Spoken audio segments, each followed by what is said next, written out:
अस्सलामुअलैकुम नाजरीन। वीडियो शुरू करने से पहले मैं आपसे कहना चाहूँगा कि आज का वीडियो थोड़ा तवील होने वाला है, इसलिए इसे मुकम्मल देखिएगा, यकीनन आपको मज़ा आएगा। साइमा पिक्चर्स के बैनर तले तैयार और रिलीज होने वाली इस फिल्म के सरमायाकार और हिदायतकार रशीद चौधरी थे, जिसकी कहानी वारिस लुधियानवी ने लिखी। फिल्म के कैमरामैन इकबाल चौधरी थे। पंजाबी जुबान की यह फिल्म शाहनूर स्टूडियो लाहौर में तैयार की गई और 1970 की इस 79 नंबर की पंजाबी फिल्म का नाम था गुल बकौली।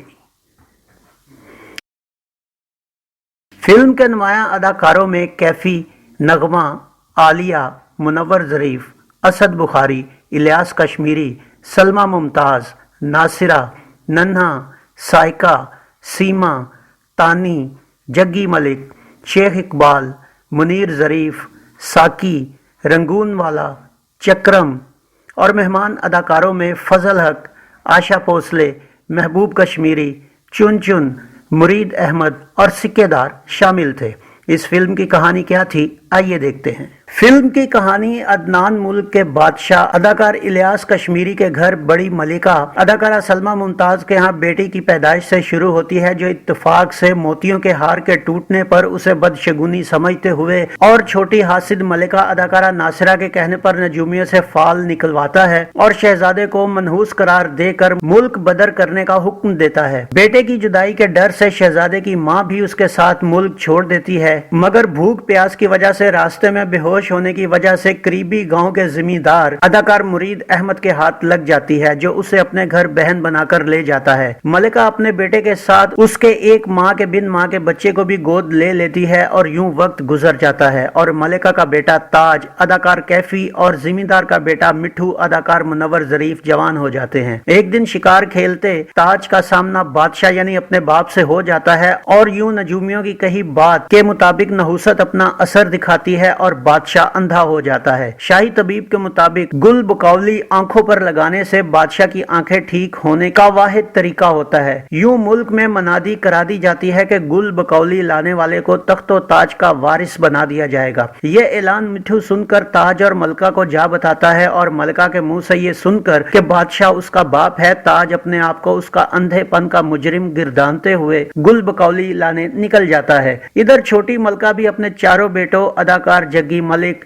नन्हा, मुनीर ज़रीफ और निजाम को गुल बकौली की तलाश में भेज देती है, जो चलते चलते एक खूबसूरत और चालबाज शहजादी लख रानी अदाकारा आलिया की मुमलिकत की हदूद में पहुंच जाते हैं और शहजादी की शर्त के मुताबिक उससे जुआ खेलकर अपनी बेवकूफी से हार जाते हैं और लख रानी उन्हें अपना गुलाम बना लेती है। दूसरी तरफ ताज और मिठू भी पूरे इसरार और डरावनी जगहों से होते हुए एक बुजुर्ग से मिलते हैं और उससे अपना मुद्दा बयान करते हैं, जो उन्हें एक करामाती तावीज देता है। अब ताज और मिठू गुल बकौली के बाग में पहुंच जाते हैं, जहां रात के वक्त ताज शहजादी गुल बकौली अदाकारा नगमा को देखकर उस पर आशिक हो जाता है और इसी रात सोई हुई शहजादी के हाथ से अपने हाथ की अंगूठी बदल लेता है। सुबह उठकर शहजादी परेशान हो जाती है और बाग में टहलने के दौरान उसे ताज मिलता है, जो उससे मोहब्बत का इजहार करता है और यूं बकौली भी उसकी मोहब्बत का शिकार हो जाती है। लेकिन बकौली, उसका बाप शहनशाह परिस्तान अदाकार साकी और उसकी मां अदाकारा तानी वहां के जालिम जादूगर सामरी अदाकार असद बुखारी के जुल्म के आगे बेबस होते हैं, जो पहले ही उसकी बहन गुलनार अदाकारा सीमा को ले जा चुका होता है और अब उसकी बुरी नजर बकौली पर भी होती है। इस बात का पता चलने पर ताज शहनशाह से सामरी के खात्मे का अहद करता है, लेकिन एक दिन सामरी जादू से ताज और बकौली को इकट्ठे देखकर वहां पहुंचकर ताज और मिठू को जादू से तोते बनाकर बकौली को उठा ले जाता है और इसी कशमकश में ताज के बाजू से तावीज गिर जाता है, जो बुजुर्ग का तोहफा होता है। अब मिठू की महबूबा चंबेली अदाकारा साइका वो तावीज ढूंढकर तोते बने ताज और मिठू को देकर उन्हें इंसानी शक्ल में वापस लाती है, जिस पर ताज बकौली का फूल लाने निकल खड़ा होता है। इधर सामरी इस बात का इल्म होने पर वहां पहुंचता है, लेकिन ताज वो फूल तोड़ लेता है, जिससे सामरी की मौत वाक़ई हो जाती है। अब ताज बकौली और उसके बाप से वापस आने का वादा करके अपने वतन रवाना हो जाता है और रास्ते में लखा रानी के महल में रुकता होता है। लखा रानी अपनी शर्त के मुताबिक इससे जुआ खेलती है मगर ताज जीत जाता है और लखा रानी उसकी दीवानी हो जाती है, मगर ताज उसकी मोहब्बत पर उससे माजरत कर लेता है। लखा रानी के कैद खाने में ताज को अपने भाई नजर आते हैं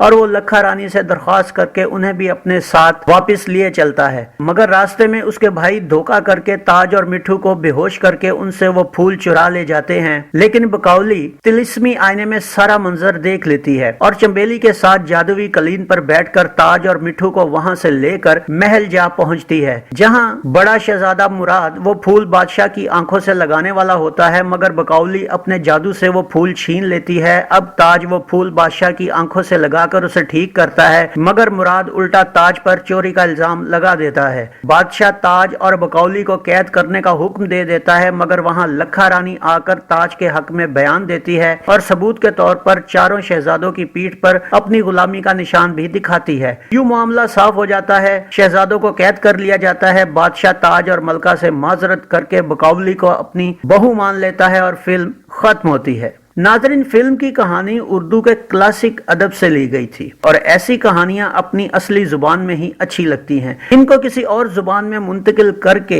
फिल्माना एक इंतहाई कठिन और चैलेंजिंग काम होता है और ऐसा ही इस फिल्म में हुआ। पूरी फिल्म में आपको यूं ही लगेगा कि आप खालिस्तान कोई पंजाबी फिल्म देख रहे हैं। असद बुखारी का पंजाबी फिल्मों की तरह मजहर शाह के स्टाइल में एक ही डायलॉग बार बार हर फिक्रे में दोहराना और कैफी का बकौली को बकौली कहना इंतहाई मजहब का खेज था। ऊपर से कैफी का स्पार्ट अंदाज जो हर किस्म के एक्सप्रेशन से मुबर्रा था। कुछ चीजें अपनी असली हालत में ही अच्छी लगती हैं। बादशाहों का पंजाबी बोलना, मलकाओं का ठेठ पंजाबी और जहलाना लहजे में बात करना और शहजादों का एक दूसरे को थर्डे बाज टाइप की जुगतबाजी करना फिल्म में अजीब सा तासुर कायम कर रहा था। म्यूजिक के हवाला से अगर बात की जाए तो म्यूजिक में भी कहीं ये तासुर उभर कर नहीं आया। ये फिल्म अरबी पस मंजर या अलफ लैलवी दास्तान की अक्कासी करती है। ये तजर्बा इसी साल की तरह अली बाबा 40 चोर में भी हो चुका था, जिसे शायकीन ने बुरी तरह मुस्तरद कर दिया था। गरज ये कि अगर इस फिल्म के सेट तारीखी पस मंजर के हामिल ना होते तो ये यकीनी तौर पर एक देसी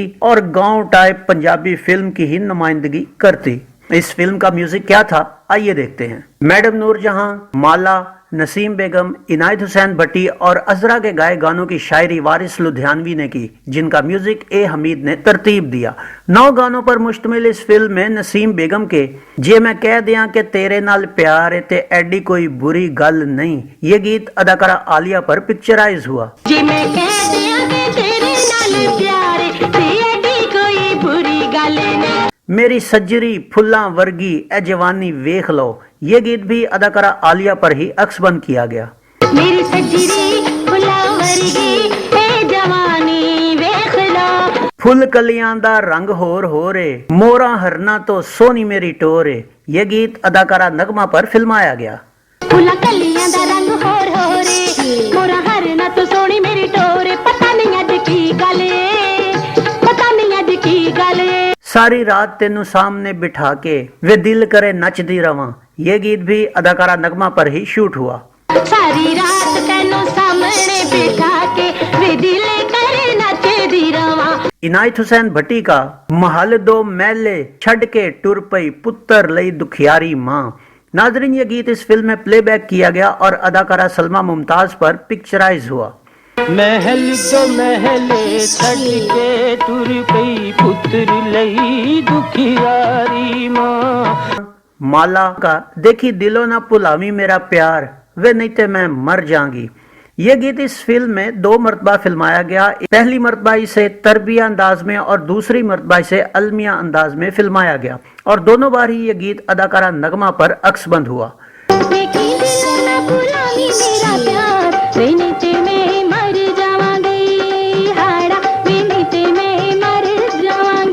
मैडम नूरजहां का देखी दिलो ना भुलावी मेरा प्यार, वे नहीं ते मैं मर जाऊंगी, ये गीत अदाकारा नगमा पर अक्सबंद हुआ।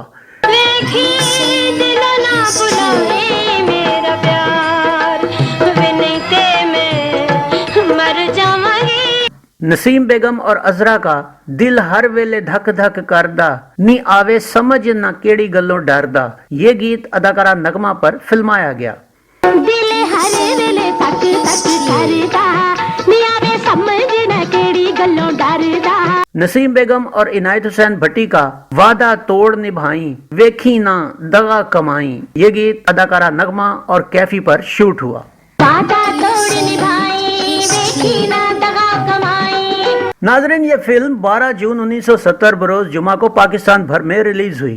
कराची में इसे रीगल, रावलपिंडी के रियाल्टो और लाहौर के सनोबर के साथ इसे सर्किट के दूसरे सिनेमाओं में भी रिलीज किया गया। रावलपिंडी के सिनेमा की मालूमात के लिए हम जनाब तुफैल शाह साहब के मशकूर हैं। मगर यह फिल्म 1961 की हिट फिल्म गुल बकौली का उशरे अशीर भी साबित न हो सकी और 14 हफ्ते ज्यादा से ज्यादा चलने के बाद रेत की दीवार साबित हुई। कैफी और नगमा सुधीर और जमीला रजाक जैसी परफॉर्मेंस ना दिखा सके और एक वजह यह भी जो मैंने अपनी जाती राय के मुताबिक ऊपर बयान की। खुल्लम खुल्ला बात यह कि यह फिल्म नाकाम हो गई। तो ये था फिल्म गुल बकौली का एक मुकम्मल रिव्यू। मिलते हैं अगले वीडियो में एक नई फिल्म के रिव्यू के साथ। अपना बहुत सा ख्याल रखिएगा। अल्लाह आपका हामी और नासिर हो। अल्लाह हाफिज।